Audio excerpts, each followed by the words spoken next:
السلام علیکم ورحمۃ اللہ وبرکاتہ. نحمده ونصلی علی رسولہ الکریم. اما بعد فاعوذ باللہ من الشیطان الرجیم. بسم اللہ الرحمن الرحیم. رب اشرح لی صدری ویسر لی امری واحلل عقدۃ من لسانی یفقہوا قولی. ہمارے اس دورہ قرآن کا جو مرکزی مضمون ہے اور رمضان میں جو کچھ ہمیں حاصل کرنا ہے وہ تقویٰ ہے، اور انشاءاللہ یہ پورا مہینہ ہم تقویٰ کے موضوع پر گفتگو کرتے رہیں گے اور ان امور پر جو تقویٰ میں مددگار ہیں، جن سے ہمیں تقویٰ حاصل ہو سکے. روزہ تو ہے ہی، قرآن بھی ہے، لیکن اس کے علاوہ وہ کون سی چیزیں ہیں جن کو مد نظر رکھا جائے تو تقویٰ حاصل ہوتا ہے. مجھے بہت خوشی ہوئی کہ آپ لوگوں نے غور و فکر کرنا شروع کر دیا. کسی نے اپنا ایکسپیرینس لکھا ہے کہ میں جا رہی تھی، 12 بجے تھے، سڑکیں خالی تھیں. میتھیسن پر میں نے گاڑی ذرا تیز کر دی، خالی تھی سڑک. فوراً میرے پیچھے ایک پولیس والا آ گیا تو میں نے اللہ کا ذکر شروع کر دیا اور سپیڈ کی سوئی 60 پر لے آئی. پورے ٹریفک کے قوانین سے گاڑی چلا رہی تھی، اشارہ دینا، گردن موڑ کر دیکھنا، اسپیڈ کا خیال رکھا. ایسے لگ رہا تھا کہ یہ پولیس والا آج مجھے گھر تک چھوڑ کر آئے گا.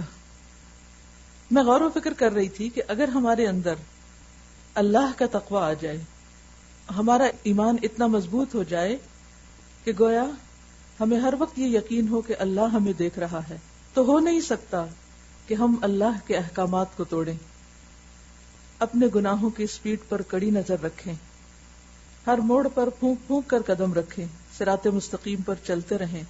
تو انشاءاللہ اللہ کی رحمت سے امید ہے کہ جنت کا راستہ آسان ہو جائے گا. انہوں نے یہ بھی غور کیا کہ پہلے پارے میں 9 مرتبہ اور دوسرے میں 17 مرتبہ لفظ تقویٰ کے روٹ سے آیا ہے، یعنی تقویٰ کا لفظ مختلف شیپس میں آیا ہے، کہیں متقین اور کہیں اتقا اور کہیں اتقو. اللہ ہم سب میں تقویٰ پیدا کر دے. انہوں نے بہت انٹرسٹنگ مثال دی ہے. بس آپ یہی سمجھیں کہ ہر وقت کوئی آپ کو دیکھ رہا ہے، آپ کے پیچھے ہے، چاہے آپ اکیلے ہیں، چاہے سڑک خالی ہے، یا پھر اور لوگ آپ کے ساتھ ہیں. تقویٰ دل کی کیفیت کا نام ہے. دل میں اگر خوشی ہو تو ہمارا عمل کیسا ہوتا ہے؟ سب چیزیں اچھی اچھی ہوتی ہیں. کسی سے بات کرتے ہیں تو بھی اچھے سے کرتے ہیں، کچھ لین دین ہوتا ہے اس میں بھی بڑی خوبصورتی آ جاتی. گویا زندگی میں جو بھی کچھ ہوتا ہے ان سب میں ہمارا رویہ جھلک رہا ہوتا ہے اور یہ بتا رہے ہوتے ہیں کہ ہم خوش ہیں. اسی طرح اگر ہم غمگین ہوں تو ہماری غمگین صورت ہر وقت ہمارے معاملات پر اثر انداز ہوتی. ہم کھا رہے ہیں، پی رہے ہیں، لے رہے ہیں، دے رہے ہیں، چل رہے ہیں، بول رہے ہیں، ہر چیز میں غم جھلکتا نظر آئے گا. اسی طرح اگر آپ غصے میں ہیں، آپ کے دل میں غصہ بھرا ہوا ہے، خاص طور پر کسی خاص انسان کے خلاف، تو ہو سکتا ہی نہیں کہ آپ اس سے بات کرتے ہوئے، اس کے بارے میں بات سنتے ہوئے، اس سے کوئی معاملہ کرتے وقت اپنے غصے کا اظہار کسی نہ کسی انداز میں نہ کریں. وہ آپ کے بس سے باہر ہوتے کیونکہ وہ چیز آپ کے دل میں بیٹھی ہوئی. اسی طرح جب دل میں اللہ کا ڈر بیٹھ جاتا ہے، دل میں تقویٰ آ جاتا ہے، اللہ کا خوف آ جاتا ہے، تو پھر انسان کسی کے ساتھ بھی معاملہ کرتے ہوئے ظاہراً یا باطناً اپنے رویے پر کڑی نظر رکھتا ہے، اپنی سپیڈ پر نظر رکھتا ہے، دائیں بائیں اپنے ہر اشارے کو غور سے دیکھتا ہے کہ وہ کیا کر رہا ہے. اور یہی دراصل مطلوب اور مقصود ہے کہ ہم اپنے نگران خود بن جائیں، ہم اپنے نگران خود بن جائیں، اپنا محاسبہ خود کریں، اپنے اعمال پر خود نظر رکھیں، اس سوچ کے ساتھ کہ اللہ ہم کو دیکھ رہا ہے، اور پھر کوئی ایسا کام نہ کریں کہ جو اللہ کو ناراض کرنے والا ہو. کل کی آیات پر جب میں غور کر رہی تھی، پچھلے 2 پاروں پر، تو اس میں تقویٰ کے بعد جو چیز بہت اہم مجھے نظر آئی وہ صبر تھی. اگر آپ نے بھی غور کیا ہو، صبر کا ذکر بار بار آیا. مجھے ہمیشہ یوں لگتا ہے کہ کامیابی کے لیے خواہ دنیا کی ہو یا آخرت کی، اس کے لیے صبر بہت ضروری ہے. گویا دوسرے لفظوں میں آپ یوں کہہ سکتے ہیں کہ کامیابی کا راز صبر میں ہے. اللہ سبحانہ وتعالیٰ نے بنی اسرائیل کو بھی حکم دیا، سورۃ البقرہ آیت 45، وَاسْتَعِینُوا بِالصَّبْرِ وَالصَّلَاةِ، اللہ سے مدد مانگو صبر اور نماز کے ساتھ. دوسرے پارے میں اہل ایمان کو کہا، البقرہ آیا 153، یا ایھا الذین آمنوا استعینوا بالصبر والصلاۃ ان اللہ مع الصابرین، اے لوگو جو ایمان لائے ہو، صبر و نماز کے ساتھ مدد چاہو، بے شک اللہ صبر کرنے والوں کے ساتھ ہے. پھر سورۃ البقرہ ہی کی آیت نمبر 157 میں فرمایا، وَبَشِّرِ الصَّابِرِينَ، صبر کرنے والوں کو خوشخبری دے دو، الذین اذا اصابتهم مصیبۃ قالوا انا للہ وانا الیہ راجعون اولئک علیہم صلوات من ربہم ورحمہ واولئک هم المہتدون. صبر کرنے والوں کو بشارت دے دو کہ جب انہیں کوئی مصیبت آتی ہے تو کہہ اٹھتے ہیں بے شک ہم اللہ کے لیے ہیں اور اسی کی طرف لوٹ کر جانے والے ہیں. ایسے ہی لوگوں پر اللہ کی طرف سے رحمتیں ہیں، نوازشیں ہیں، اور ایسے ہی لوگ ہدایت پانے والے ہیں. گویا ہدایت کا انحصار، کامیابی کا انحصار صبر کے ساتھ ہے. اللہ کی مدد صبر کے ساتھ آتی ہے. اور اگر دیکھا جائے تو روزے کی حقیقت بھی کیا ہے؟ صبر.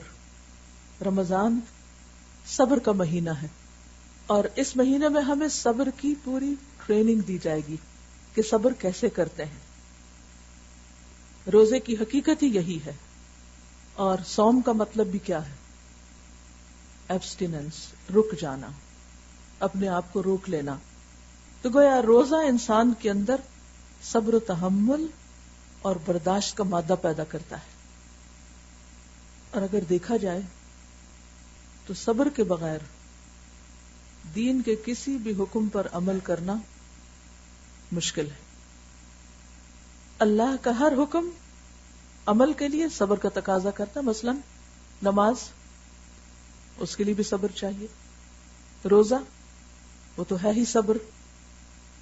اسی طرح خواہشات کو کنٹرول کرنا، چاہے وہ کھانے کی خواہش ہو یا کسی اور چیز کی، اس کے لیے بھی صبر چاہیے. شیطان اگر دل میں وسوسے ڈالے تو اس کا مقابلہ کس سے کر سکتے ہیں؟ صبر کے ساتھ. لوگوں کی طرف سے اگر تکلیفیں پہنچے، لوگ ہم پر زیادتی کریں، تو اس موقع پر بھی ہم تقوی کی روش پر کیسے قائم رہ سکتے ہیں؟ صبر کے ساتھ. جان اور مال کا اگر نقصان ہو جائے تو اس موقع پر ہم اپنے آپ کو کیسے تھام سکتے ہیں؟ متقی کیسے بن سکتے ہیں؟ کیسے؟ صبر کے ساتھ. مشکلات ہوں، محرومیاں ہوں، آزمائشیں ہوں، مصیبتیں ہوں، ان سب کا مقابلہ صبر ہی کے ساتھ کیا جا سکتا ہے. کسی بھی قسم کا غم، رنج، دکھ، تکلیف، پریشانی، ہرٹ، کچھ بھی ہو، کچھ بھی زندگی میں آئے، ان سب کا مقابلہ صبر ہی سے کیا جا سکتا ہے. یہ ساری کیفیات دل پر اثر انداز ہوتی ہیں، اور اگر دل میں خدا کا خوف ہوگا تو پھر انسان اپنے آپ کو نیگیٹو تھنکنگ، نیگیٹو ریاکشن اور نیگیٹو ایکشن سے روک لے گا. اور رک جائے گا کہاں؟ اللہ کی حد پر. کیونکہ تقوی نام ہی ہے اللہ کی حدوں پر، اللہ کے بتائے ہوئے راستوں پر چلنا، اور جہاں اللہ روکے وہاں رک جانا، اللہ کی حدود پر قائم رہنا. اور یہ انشاءاللہ آپ کو اس پورا رمضان تربیت ملے گی. عبداللہ بن عباس جو حضور صلی اللہ علیہ وسلم کے چچا زاد بھائی تھے، ایک بار جب وہ رسول اللہ صلی اللہ علیہ وسلم کے پیچھے بیٹھے ہوئے تھے، اونٹ پر آپ کے پیچھے بیٹھے تھے، تو آپ نے ان کو ایک لمبی نصیحت فرمائی. اس کا ایک حصہ ہے کہ اعلم ان فی الصبر علی ما تکرہ خیرا کثیرا وان النصر مع الصبر وان الفرج مع الکرب وَأَنَّ مَعَ الْعُسْرِ يُسْرًا. کیا معنی ہے؟ جان لو کہ ناپسندیدہ بات پر صبر کرنے میں بہت زیادہ بھلائی ہے. یاد رہے گی بات؟ جان لو کہ ناپسندیدہ بات، سوچئے کوئی ہے آپ کی ناپسندیدہ بات، کوئی بات جو آپ کو بادر کر رہی ہو، کوئی بات جو آپ کو اچھی نہ لگ رہی، کوئی چیز جو آپ کو تکلیف دے رہی ہو، کوئی چیز جس پہ آپ صبر کر نہ پا رہے ہو اور آپ کو بہت مشکل ہو رہی ہو. علی ما تکرہ، ہر ناپسندیدہ چیز. تو جان لو کہ ناپسندیدہ بات پر صبر کرنے میں بہت زیادہ بھلائی ہے. کیا بھلائی ہو سکتی ہے؟ فوری طور پر اجر میں اضافہ ہوتا ہے، اللہ کی مدد شامل حال ہو جاتی ہے، اللہ کی طرف سے خوشخبریاں ملنے لگتی. وبشر الصابرین. اور روکنا کیا ہے اس وقت؟ منفی طرز عمل سے خود کو روکنا، نیگیٹو تھنکنگ سے، نیگیٹو ایکشن سے، اور نیگیٹیوٹی کو پازیٹیوٹی میں بدلنا. پھر فرمایا اور صبر کے ساتھ اللہ کی مدد آتی ہے. اللہ کی مدد کا مستحق کون ہوتا ہے؟ جو صبر کر لیتا ہے، اور تکلیف کے ساتھ کشادگی بھی ہے، اور مشکل کے ساتھ آسانی ہے. کسی بھی مشکل سے مت گھبرائیں، مشکل میں پڑیں گے تو آسانی ہوگی. تو گویا خلاصہ یہ ہے کہ انسان کو جب بھی کوئی ناپسندیدہ بات پیش آئے تو اس وقتی ناپسندیدگی کو برداشت کر لیں. مثلا اگر آپ نے بھول کر کوئی کڑوی چیز منہ میں رکھ لی تو اب کیا کریں؟ شور مچا دیں؟ کیا کرتے ہیں؟ کہیں چوٹ لگ گئی، کہیں کٹ لگ گیا، کسی کی بات چپ گئی، کہیں درد اٹھ گئی، تو کیا کریں؟ اس ناپسندیدگی کو برداشت کر لیں اور جذباتیت کا شکار ہوئے بغیر سوچ سمجھ کر فیصلہ کریں. کامیابی آپ کے لیے، سولوشن اللہ آپ کو سجھا دے گا. اللہ کے خزانے بہت وسیع ہیں، بہت وسیع. کسی ایک دروازے کے بند ہونے سے خیر بند نہیں ہو جاتی. اس کی رحمتوں پر امید رکھیں اور اللہ سے باتیں کریں کہ یا رب تیری خاطر صبر کیا ہے اور تیرا وعدہ ہے کہ صبر پر تیری مدد آئے گی، میں تیری مدد کی منتظر ہوں اور مدد آئے گی. بس صرف ہمارا امتحان ہوتا ہے کہ ہم کرتے کیا ہیں. چلیے جو کچھ کرنا ہے وہ قرآن سے پوچھتے ہیں. اعوذ باللہ من الشیطان الرجیم، بسم اللہ الرحمن الرحیم. تیسرا پارہ. تلک الرسل فضلنا بعدهم على بعد منهم من كلم الله ورفع بعدهم درجات وآتينا عيسى ابن مريم البينات وأيدناه بروح القدس ولو شاء الله ما اقتتل الذين من بعد ما جاءتهم البينات ولكن اختلفوا فمنهم من آمن ومنهم من كفر وَلَوْ شَاءَ اللَّهُ مَا اقْتَتَلُوا وَلَكِنَّ اللَّهَ يَفْعَلُ مَا يُرِيدُ. یہ رسول جو ہماری طرف سے انسانوں کی ہدایت پر مامور ہوئے، ہم نے ان کو ایک دوسرے سے بڑھ چڑھ کر مرتبے عطا کیے. فَضَّلْنَا بَعْدَهُمْ عَلَى بَعْد. ان میں کوئی ایسا تھا جس سے خدا خود ہم کلام ہوا، کسی کو اس نے دوسری حیثیتوں سے بلند درجے دیے، اور آخر میں عیسیٰ ابن مریم کو روشن نشانیاں عطا کی اور روح پاک سے اس کی مدد کی. اگر اللہ چاہتا تو ممکن نہ تھا کہ ان رسولوں کے بعد جو لوگ روشن نشانیاں دیکھ چکے تھے وہ آپس میں لڑتے، مگر اللہ کی مشیت یہ نہ تھی کہ وہ لوگوں کو جبراً اختلاف سے روکے. اس وجہ سے انہوں نے باہم اختلاف کیا، پھر کوئی ایمان لایا اور کسی نے کفر کی راہ اختیار کی. ہاں اللہ چاہتا تو وہ ہرگز نہ لڑتے، مگر اللہ جو چاہتا ہے کرتا ہے. اللہ سبحانہ وتعالی نے رسولوں کو تمام انسانوں میں سے چنا، لیکن پھر رسولوں میں سے بعض کو بعض پر درجات عطا کیے. اور اگر ہم دیکھیں تو کائنات میں اللہ نے جو کچھ پیدا کیا ہے ان سب میں یہی اصول نظر آتا ہے، اور اس اصول کو سمجھنے کی ضرورت ہے. کیسے؟ کسی بھی چیز پر غور کریں. مثلا پہاڑوں کو دیکھیں، کیا سب پہاڑ ایک ہی جیسے اونچے یا کوئی ایک دوسرے کے مقابلے میں زیادہ ہے؟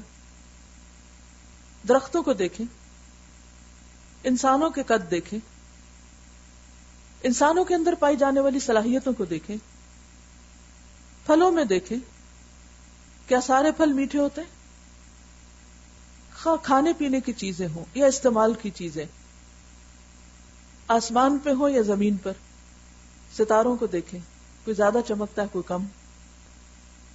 یہ فرق کس نے رکھا؟ کس نے رکھا؟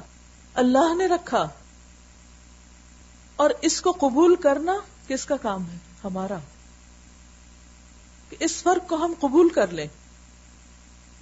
اگر اللہ نے کسی کو بڑائی دی ہے تو وہ بڑائی اللہ کی تقسیم ہے، اس کو بھی مان لیں، اس کے ماننے میں ہماری خیر ہے.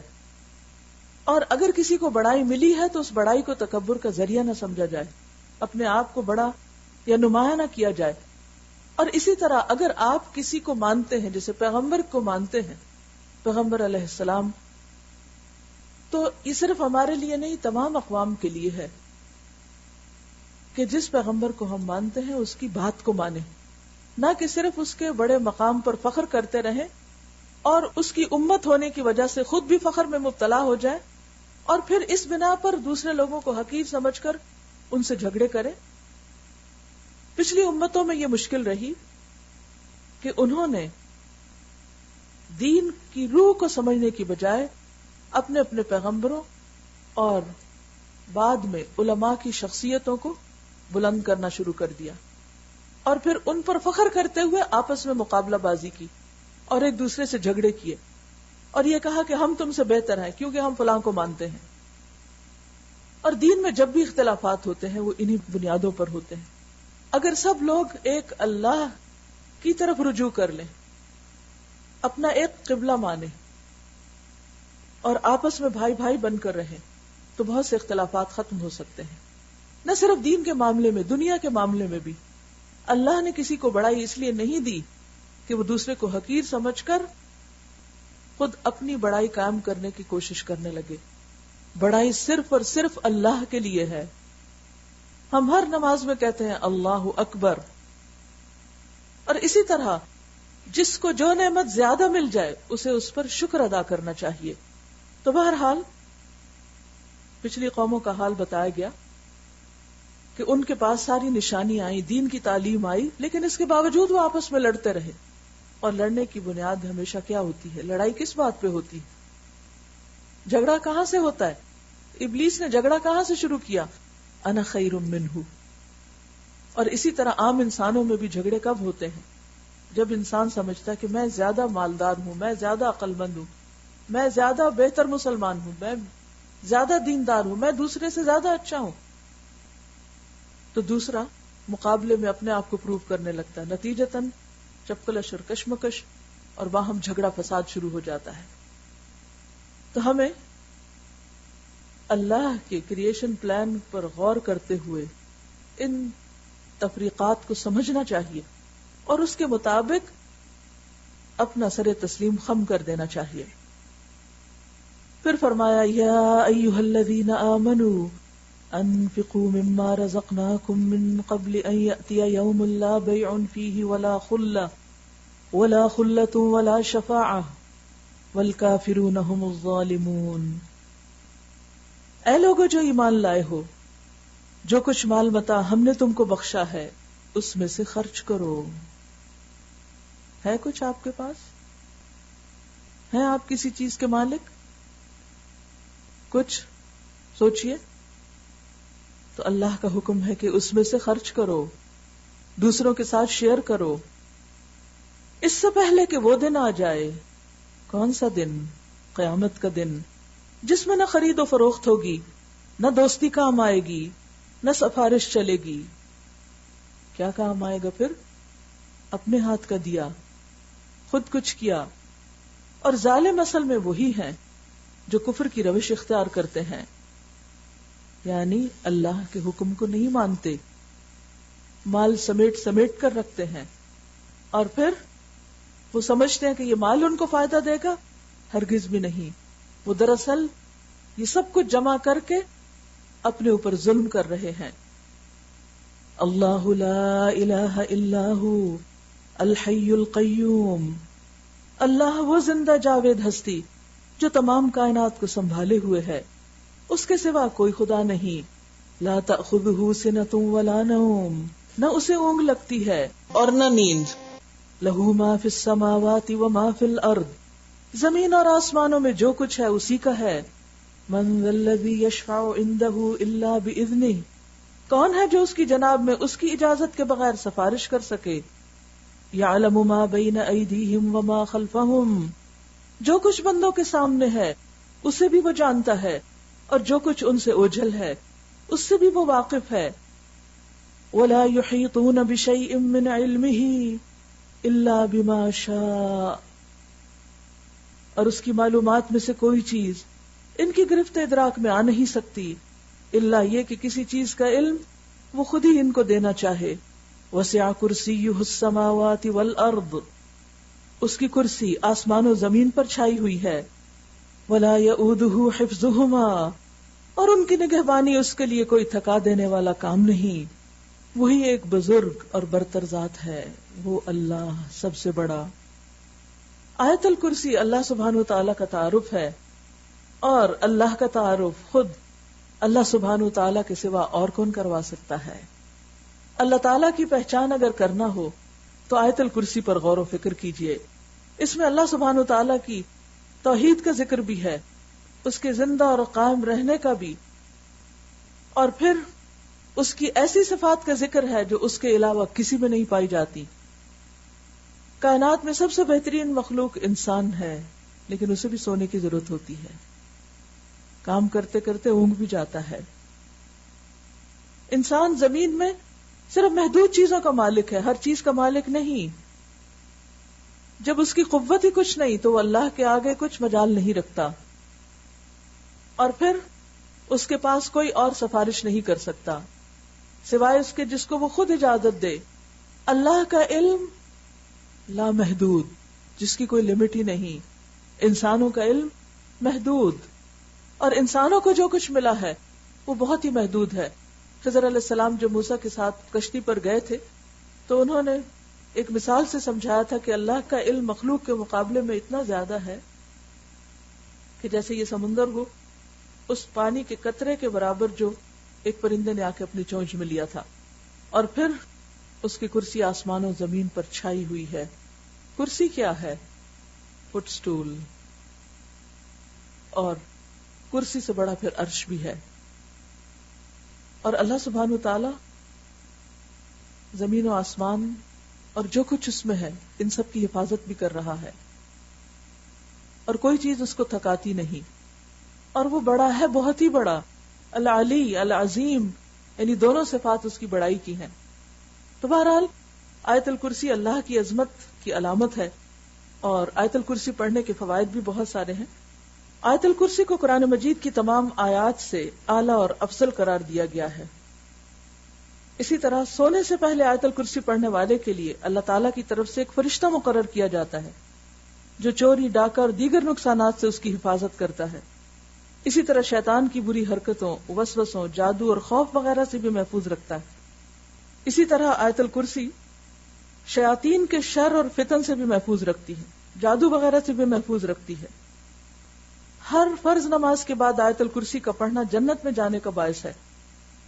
لہذا آیت الکرسی کو اپنا وظیفہ بنا لیں، صبح اور شام، رات کو سوتے وقت، اور جب کبھی بھی ڈر لگے کسی بھی چیز سے. لیکن اس کے صرف ورد نہ کریں بلکہ اس کے معانی پر بھی غور کریں کہ اس میں دراصل اللہ کی عظمت کا ذکر ہے کہ میں کیوں ڈروں، اللہ بڑا ہے اور اللہ میرے ساتھ ہے. لیکن ساتھ کب ہوگا؟ جب آپ صبر سے کام لیں گے. تو کسی بھی مشکل وقت میں صبر سے کام لیتے ہوئے اللہ کے ذکر کریں، اور اللہ کے ذکر میں بہترین ذکر آیت الکرسی ہے. لا اکراہ فی الدین، دین کے معاملے میں کوئی زور زبردستی نہیں، یعنی اگر کسی کو ماننا ہے تو اللہ کی بڑائی کو سمجھتے ہوئے اس پر ایمان رکھے. قد تبین الرشد من الغی، صحیح بات غلط خیالات سے الگ چھانٹ کر رکھ دی گئی ہے، یعنی حق کو باطل کا فرق سب معلوم ہے. اب جو کوئی طاغوت کا انکار کر کے اللہ پر ایمان لے آیا، اس نے ایک ایسا مضبوط سہارا تھام لیا جو کبھی ٹوٹنے والا نہیں، یعنی جو اللہ کو تھام لیتا ہے وہ محفوظ ہو جاتا ہے. جب انسانوں پر مشکل آتی ہے تو وہ مختلف چیزوں کو پکڑنے کی کوشش کرتے ہیں. آپ گرنے لگے تو کسی چیز کو پکڑتے ہیں، آپ جذباتی طور پر گرنے لگے، نروس بریک ڈاؤن ہونے لگے کسی بھی طرح، تو آپ مختلف چیزوں کا سہارا لیتے ہیں. ٹھیک ہے، یہ سب بھی اسباب اللہ نے بنائے ہیں، لیکن یاد رکھیے کہ اول و آخر اللہ ہی ہے. اللہ سننے والا اور جاننے والا ہے، لہذا سب سے پہلے اسی کو پکاریں. ہر مشکل میں سب سے پہلے اسی کا نام لبوں پر آنا چاہیے، اسی سے مدد مانگنی چاہیے. اور جو اللہ سے مدد مانگ لیتا ہے، اللہ کو اپنا سہارا بنا لیتا ہے، پھر وہ سہارا کبھی بھی نہیں ٹوٹتا. اس کے برعکس دوسرے سہارے سب کچے، سب کمزور. پھر فرمایا اللہ ولی الذین آمنوا، اللہ دوست ہے ان لوگوں کا جو ایمان لائے، ان کا حامی و مددگار ہے. وہ ان کو تاریکیوں سے روشنی میں نکال لاتا ہے، یعنی گمراہی کے اندھیروں سے ہدایت کے نور کی طرف. اور جو لوگ کفر کی راہ اختیار کرتے ہیں ان کے حامی و مددگار طاغوت ہیں، شیطان ہے، دنیا میں بھٹکے ہوئے لوگ جو لوگوں کو اللہ سے دور کرنے والے ہیں. انسان جب ان کو سہارا بناتا ہے، یعنی خدا کے باغیوں سے مدد لیتا ہے یا پھر ان پر توکل کرتا ہے، تو وہ انہیں روشنی سے تاریکیوں کی طرف کھینچ لے جاتے ہیں، گمراہ کر دیتے ہیں. یہ آگ میں جانے والے لوگ ہیں جہاں یہ ہمیشہ رہیں گے. ہوتا کیا ہے کہ جب انسان کو کوئی تکلیف آتی ہے، انسان اللہ کو پکارتا ہے. چونکہ انسان جلد باز ہے، بے صبرا ہے، وہ چاہتا فوراً مدد آ جائے. لیکن جب دیکھتا ہے کہ ابھی مدد نہیں آئی اور اللہ کا ایک وقت ہے ہر کام کے کرنے کا، تو انسان مایوس ہونے لگتا ہے، شیطان وسوسے ڈالنے لگتا ہے. لہٰذا انسان اللہ کو چھوڑ کر دائیں بائیں دیکھنے لگتا ہے. بعض لوگ انسانوں پہ جا تکیہ کرتے ہیں، حتیٰ کہ بعض تو اس قدر گئے گزرے ہیں کہ وہ جا کے قبروں کا سہارا نہیں لگتا، مرے ہوئے لوگوں سے جا کے دعائیں کرنے لگتے ہیں، جس کی تو کبھی سمجھ ہی نہیں آئی کہ جس کو کائنات کے رب پر یقین نہیں، وہ اتنا نیچے گر گیا ہے کہ جا کر زمین کے اندر دفن لوگوں سے مدد مانگنے لگا ہے اور ان پر بھروسہ کرتا ہے اور ان پر توکل کرتا ہے اور ان سے مدد مانگتا ہے. نتیجہ کیا ہوتا ہے؟ شیطان اپنا کام کر جاتا ہے انسان کو شرک میں مبتلا کر کے، اور انسان پھر ایسے اندھیروں میں جا پڑتا ہے کہ جس سے نکلنا مشکل ہو جاتا ہے. اس مضمون کو سمجھانے کے لیے 3 مثالیں دی گئیں کہ جب انسان اللہ کو سہارا بناتا ہے تو کس طرح اللہ اس کی مدد کرتا ہے.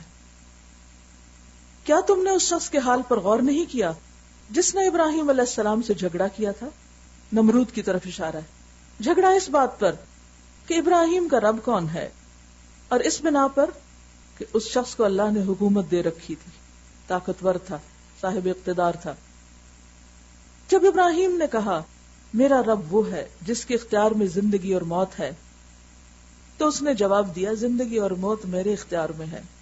کوئی عام انسان ہوتا تو شاید مان جاتا، لیکن ابراہیم اللہ کے دوست، اتخذ اللہ ابراہیم خلیلا، اور اللہ ابراہیم کا دوست، اللہ ولی الذین آمنوا. ابراہیم علیہ السلام نے کہا اچھا اللہ سورج کو مشرق سے نکالتا ہے، تو ذرا اسے مغرب سے نکال لا. یہ دلیل کہاں سے سوجی؟ کس نے دل میں ڈالی؟ اللہ ہی نے.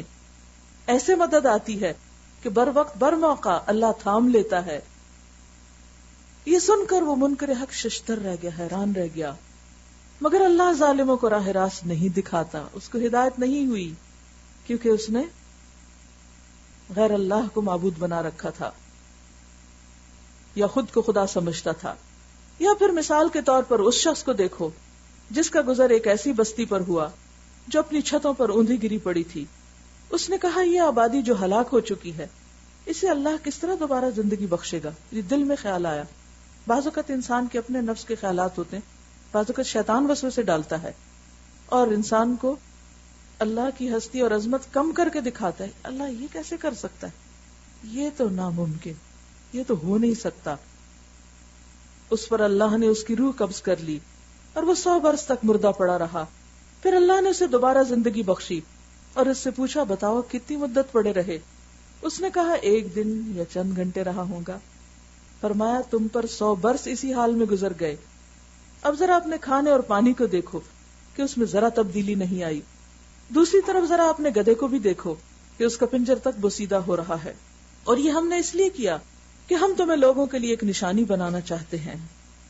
پھر دیکھو کہ ہڈیوں کے اس پنجر پر کس طرح گوشت پوش چڑھاتے ہیں. اس طرح جب حقیقت اس کے سامنے بالکل نمایاں ہو گئی تو اس نے کہا میں جانتا ہوں. قال اعلم ان اللہ علی کل شیء قدیر، کہ اللہ ہر چیز پر قدرت رکھتا ہے. نمرود کے سامنے بھی دلیل آئی لیکن اس نے نہیں مانی. دوسری طرف اس شخص نے جب اس کے دل میں ایک خیال آیا تو اللہ نے اس کو کس طرح ہدایت دی، کیونکہ اس کے اور نمرود کے رویے میں فرق تھا. یہ حقیقت کو جاننا چاہتا تھا، ہدایت کا طلبگار تھا. اللہ نے حقیقت واضح کر دی خود اس کی اپنی مثال کے ذریعے اور اس کو نشانیاں دکھا دی. لیکن نمرود ہدایت نہیں چاہتا تھا. تو یہ فرق ہے دونوں کرداروں میں. ایک کردار نمرود ہے اور ایک کردار اس شخص کا ہے جس کا نام یہاں نہیں لیا گیا. بعض کہتے ہیں عزیر علیہ السلام ہے، لیکن اللہ عالم، کوئی بھی ہو سکتا ہے. تو ہمیشہ جب بھی آپ کو کسی بھی معاملے میں کوئی کنفیوژن ہو تو اللہ سے رہنمائی طلب کریں، اللہ کی مدد مانگیں. وَاسْتَعِينُوا بِالصَّبْرِ وَالصَّلَاةِ، اور اللہ آپ کے دل کو تھام لے گا. جو اللہ کی طرف پلٹتا ہے وَمَن يُؤْمِن بِاللَّهِ يَهْدِ قَلْبَهُ، اللہ اس کے دل میں رہنمائی کی بات ڈال دیتا ہے. اللہ اس کے سامنے حقیقت حال واضح کر دیتا ہے. اور وہ واقعہ بھی پیش نظر رہے جب ابراہیم علیہ السلام نے کہا تھا کہ میرے مالک مجھے دکھا دے تو مردوں کو کیسے زندہ کرتا ہے. فرمایا کیا تو ایمان نہیں رکھتا؟ اس نے عرض کیا ایمان تو رکھتا ہوں مگر دل کا اطمینان درکار ہے. فرمایا اچھا تو 4 پرندے لے اور ان کو اپنے سے مانوس کر لے، پھر ان کا ایک ایک جز ایک ایک پہاڑ پہ رکھ دینی. 4 پرندے پالو، پھر ان کو ذبح کرو، پھر ان کے گوشت کو مکس اپ کر کے 4 پہاڑوں کی چوٹیوں پہ جا کے رکھ دو. پھر ان کو پکارو جیسے ہم پکارتے ہیں نا پرندے وغیرہ کو، آہ آہ، وہ تیرے پاس دوڑے چلے آئیں گے. خوب جان لو کہ اللہ نہایت با اقتدار اور حکیم ہے. ابراہیم علیہ السلام کو بھی اللہ سبحانہ وتعالی نے راہ دکھا دی. تو بات یہ ہے کہ دل کی حالتیں بدلتی ہیں، دلوں میں وسوسے آتے ہیں، نفس کے خیالات اٹھتے ہیں، اور یہ ہر شخص کے ساتھ ہوتا ہے. کوئی شخص اس سے نہیں بچ سکتا کیونکہ یہ دل کا ایک امتحان ہوتا ہے. لیکن جو شخص اللہ کو تھام لیتا ہے، حقیقی معنوں میں ہدایت کا طلبگار ہوتا ہے، اللہ اس کے دل کو رہنمائی دے دیتا ہے، اس کو ہدایت مل جاتی. یہ اندھیرے ہی تو تھے جو مختلف لوگوں پہ چھائے، اللہ اس کے دل کو اندھیروں سے نکال کر روشنی دکھا دیتا ہے اور وہ پھر صراط مستقیم پر پورے یقین، اطمینان اور یکسوئی سے چلنے لگتا ہے. اگر ابراہیم علیہ السلام جیسا انسان دل کا اطمینان چاہتا ہے تو ہمارا حال کیا ہے؟ ہمیں بھی وقتاً فوقتاً مشکلات میں اطمینان چاہیے ہوتا کہ یا رب تو مجھے بتا کیا میں ٹھیک ہوں یا نہیں. کسی بھی خاص معاملے میں ہم فیصلہ نہیں کر پاتے، ایسی کوئی بھی صورت جب پیش آئے فوراً اللہ کو تھام لیں. اور جب انسان اللہ کو تھامتا ہے تو پھر اللہ کا سہارا پائیدار ہے. فَمَن يَكْفُرْ بِالطَّاغُوتِ، سب کا انکار، وَيُؤْمِن بِاللَّهِ فَقَدِ اسْتَمْسَكَ بِالْعُرْوَةِ الْوُثْقَى لَا انفصام لَهَا. لیکن یہ مدد کس پر آتی ہے؟ اس پر جو اللہ کی بات مانتے ہیں، جو اللہ کے راستے میں خرچ کرتے ہیں. اب خرچ کی بات آئے گی، چونکہ پیچھے حکم آ چکا نا یا ایھا الذین آمنوا انفقوا، تو اب خرچ کرنے پر مزید توجہ دلائی گئی. اور انسان اپنے ایمان کی سچائی کب پیش کرتا ہے؟ جب وہ اللہ کی راہ میں کچھ قربان کرتا ہے. جب خاص طور پر اپنی محبوب ترین چیز یعنی مال کو اللہ کے راستے میں دیتا ہے. یعنی مال کا خرچ کرنا دراصل اس بات کی علامت ہے کہ یا رب ہم تیرے وفادار ہیں. اب مال خرچ کرنے پر ابھارا جا رہا ہے. مثل الذین ينفقون اموالهم فی سبیل اللہ کمثل حبۃ انبتت 7 سنابل فی کل سنبلۃ 100 حبۃ واللہ یضاعف لمن یشاء واللہ واسع علیم. جو لوگ اپنے مال اللہ کی راہ میں صرف کرتے ہیں ان کے خرچ کی مثال ایسی ہے جیسے ایک دانہ بویا جائے، بس ایک دانہ، 1 سنگل سیڈ، اور اس سے 7 بالیں نکلیں اور ہر بال میں 100 دانے ہوں. اسی طرح اللہ جس کے عمل کو چاہتا ہے افزونی عطا فرماتا ہے. اس کا عمل اتنا بابرکت ہوتا ہے، وہ ایک چھوٹا سا کام کرتا ہے اور اللہ اس میں سے ڈھیروں خیر نکال دیتا ہے.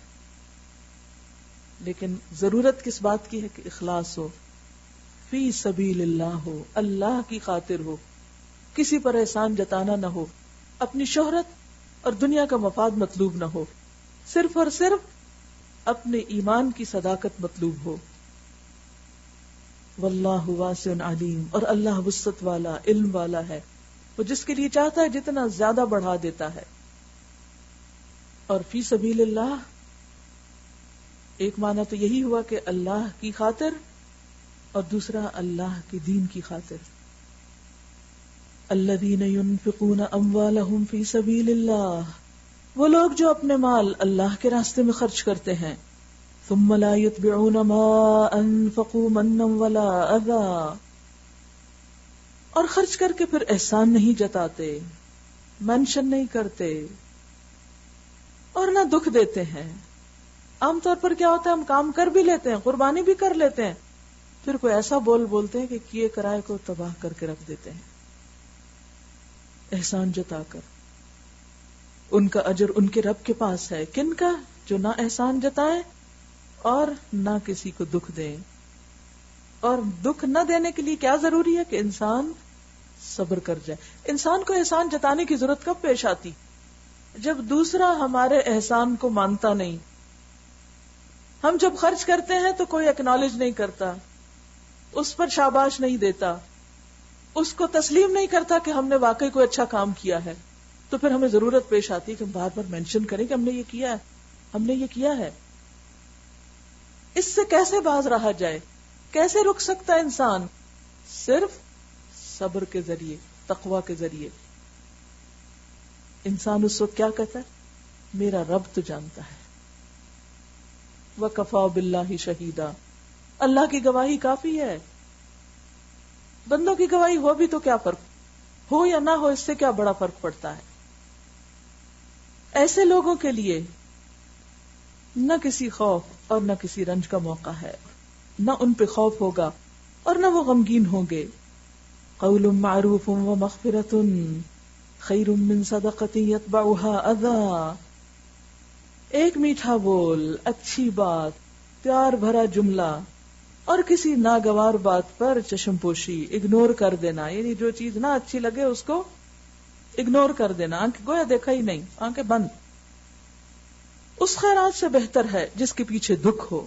یعنی کام کر کے پھر انسان اس کو جتائے، تو اس سے بہتر ہے کہ انسان پھر اپنا اخلاق اچھا کر لے، اپنی گفتگو کا انداز خوبصورت کر لے اور دوسروں کے قصور معاف کرتا جائے.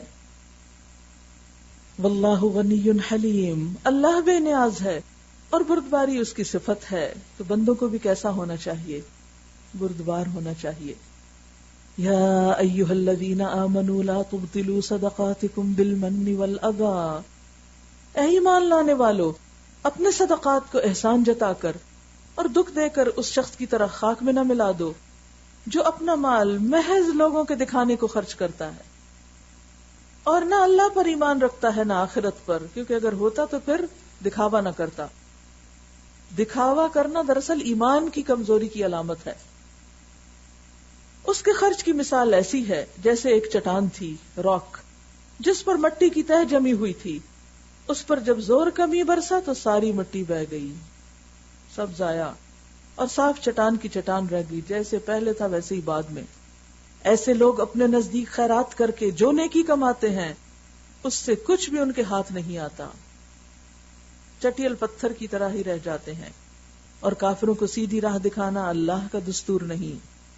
بخلاف اس کے جو لوگ اپنے مال محض اللہ کی رضا جوئی کے لیے دل کے پورے ثبات اور قرار کے ساتھ خرچ کرتے ہیں، کہ صرف اللہ کے لیے دے رہے ہیں، کسی پر احسان نہیں، ان کے خرچ کی مثال ایسی ہے جیسے کسی سطح مرتفع پر ایک باغ ہو، اونچے مقام پر، ہلی ایریا میں، ہائی لینڈ فارم۔